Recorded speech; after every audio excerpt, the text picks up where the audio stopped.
Greetings friends.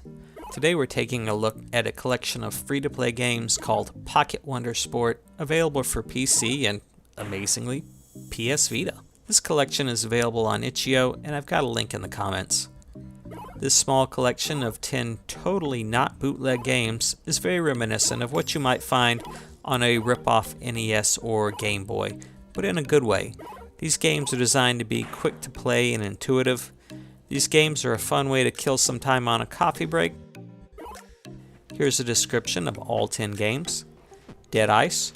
Try and get the puck to the other side of the screen while the computer-controlled opponent does the same. Zombies scuttle across the ice at random and will temporarily stun either player if they make contact with them. This was one of the more difficult games, as lining up the hockey puck to the stick was not very forgiving. Pool Block. Do your best backstroke across the pool while knocking volleyballs against a non-stop barrage of falling bricks. Touch the side of the pool that has the lap over it to get another ball, so that you can have up to 3 volleyballs in play at the same time. I assume it's a volleyball. It looks like a volleyball.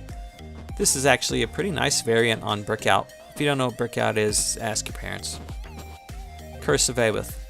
You start as a little girl getting chased by a shadow of herself. While evading that shadow, a doom meter slowly fills up. If the shadow does catch up to you, then you become the shadow and must now chase the computer-controlled girl. Mighty Mower. Bizarre 3-level platformer where ghosts spawn near tombstones. You control a lawnmower that can shoot bullets, but dies if you touch a ghost. Gameplay is simple. Mow down the grass, shoot the ghosts who can die but will respawn very quickly. This one is fun, but the stages are really cramped. Transracers. Race to the finish line while rival cars appear on the left. When rival cars appear, you have the ability to turn into a robot that can punch the other cars until they explode. Be the first across the finish line while pummeling the never-ending stream of enemy cars. Claw Fight. You control a claw just like in the arcade machines. Time your claw correctly to grab swords that damages the health of the computer-controlled crane. Grab a shield to give yourself some extra armor. And grab a potion.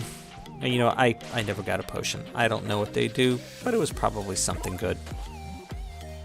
Field of Battle. Move your cannon back and forth while trying to whittle away the computer's defenses. The wind can change direction, as indicated by the flags on each side. Time your shots to when you think the wind might change to plunk away at those last few barricades controlled by the computer.